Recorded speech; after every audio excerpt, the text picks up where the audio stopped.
जी हाँ, ये सच बात है कि मैं पिछले 3 साल से एसएससी सीजीएल के एग्ज़ाम में फ़ेल होते आ रहा हूँ।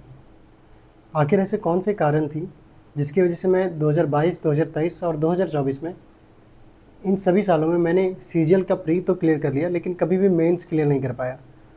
तो आगे इसी के बारे में जानेंगे, आखिर किस तरह से मैंने तैयारी की और क्या-क्या गलतियाँ की जिसकी वज़ह से मैं एक बार भी सीजीएल का मेंस नहीं निकाल पाया। तो शुरू करते हैं मेरी कहानी।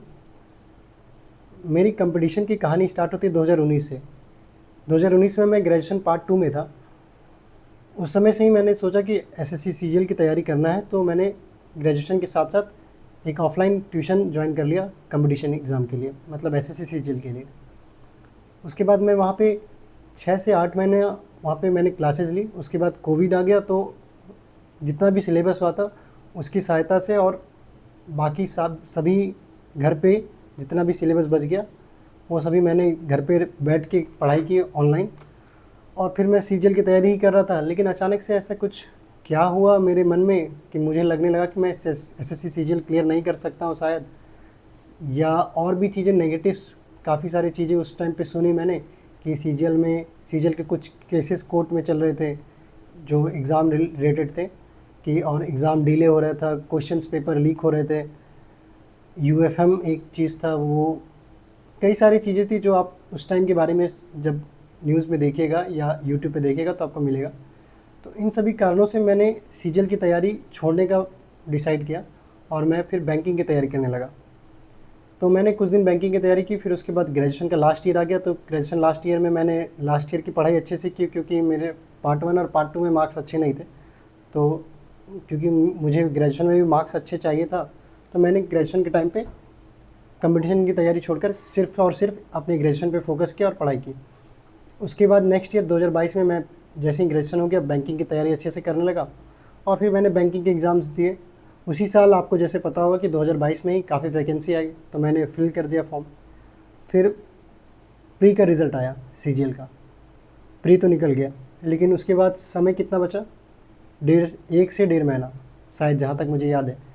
तो अब इतने समय में इतना सारा सिलेबस कंप्लीट करना या जितना भी मैंने पढ़ा था वो रिवाइज़ करना इतना आसान नहीं था, क्योंकि मैंने सीजीएल की तैयारी कंप्लीट ही छोड़ दी थी।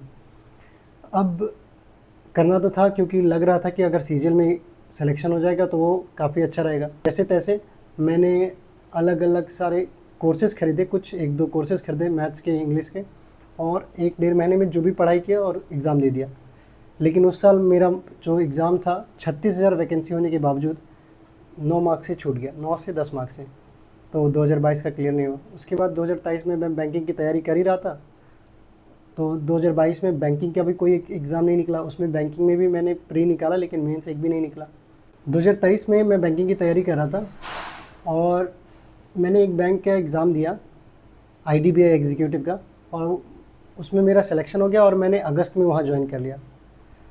उसके पहले ही मैं सीजीएल का प्री दे चुका था, तो मेरा प्री अच्छा गया था। तो 2023 में वैकेंसी कम होने के बावजूद भी मेरा प्री निकल गया सीजीएल का।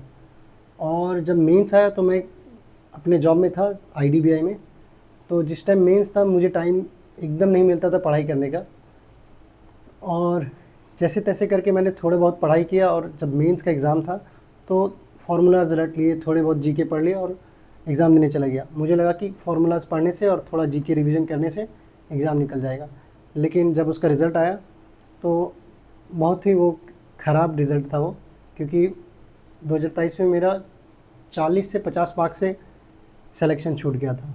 तब मुझे महसूस हुआ कि इतना आसान नहीं है कि फार्मूलाज और बस जो थोड़ा बहुत आपने नोट्स बनाया उसको बस रिवीजन करके आप जाइए और एग्ज़ाम निकाल लीजिएगा।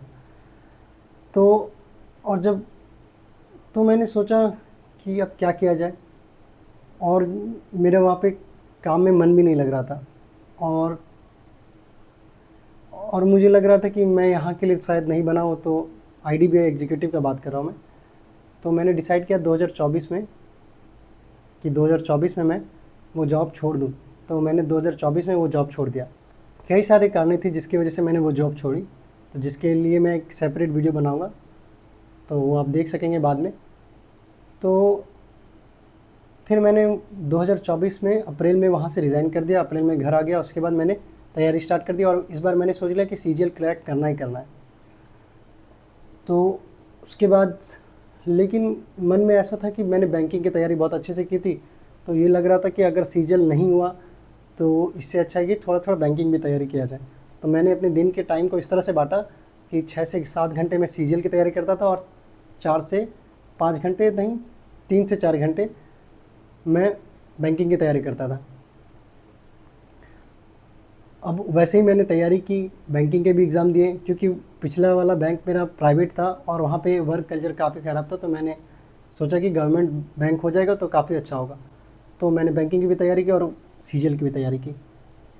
2024 में मैंने बैंकिंग के सारे एग्ज़ाम्स दिए, सीजल के भी एग्ज़ाम दिए। तो सीजल का प्री क्लियर हो गया, बैंकिंग के भी कई सारे प्री क्लियर हो गए और उसके बाद मैंने सीजल का मेंस दिया। जब सीजल का मेंस था तो मैंने सीजल को बहुत ही फोकस तरीके से पढ़ाई किया, लेकिन हाँ, बैंकिंग की तैयारी कभी छोड़ा नहीं, क्योंकि बैंकिंग के कई सारे मेंस आ रहे थे मेरे। तो मैंने बैंकिंग के मेंस के भी एग्ज़ाम दिए और सीजल का जब मेंस का एग्ज़ाम था तो मैंने मेंस का भी एग्ज़ाम दिया। एग्ज़ाम देकर ऐसा लगा कि शायद हो सकता है, 50-50 चांस लग रहा था कि हो भी सकता है, नहीं भी हो सकता है सीजल। और उस साल मतलब पिछले ही साल आपको पता ही होगा कि टाइपिंग भी में प्रॉब्लम आया था हमारे शिफ्ट में, तो हमें दोबारा से टाइपिंग देने के लिए जाना पड़ा था अदर डिस्ट्रिक्ट। तो लेकिन मैं फिर भी गया क्योंकि मुझे लग रहा था शायद हो जाएगा, तो मैं फिर से टाइपिंग देने गया। लेकिन लास्ट में जब रिज़ल्ट आया तो 2024 में भी नहीं हुआ।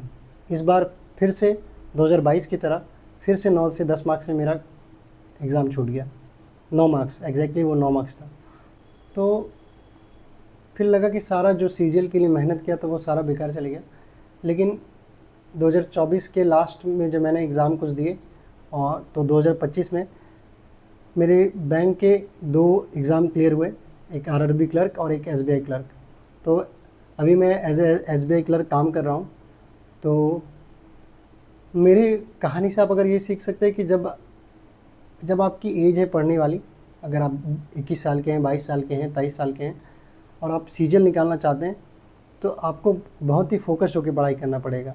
आप ये नहीं सोच सकते कि रेलवे की भी तैयारी कर लें, बैंकिंग भी तैयारी कर लें और भी कई सारी तैयारी कर लें और सीजल भी दे देंगे, सीजल निकल जाएगा। ऐसे नहीं निकलता है कभी।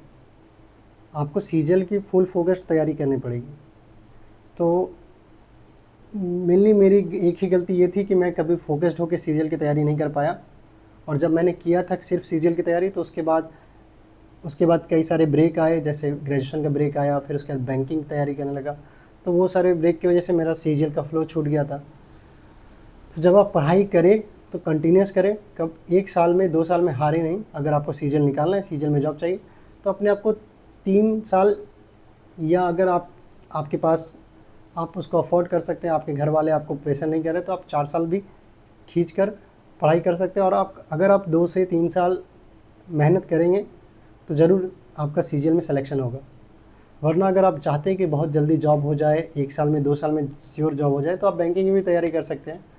लेकिन अगर आपको सीजल ही चाहिए तो आप मन से तैयारी कीजिए और अपने आप को भटकने मत दीजिए, एकदम फोकस्ड होकर पढ़ाई करना होगा। तो आशा करूँगा कि मेरी कहानी से आपको कुछ सीखने को मिला होगा। अगर आपको कुछ भी इसमें सही लगा हो तो आप लाइक कर सकते हैं, कमेंट कर सकते हैं और शेयर कर सकते हैं।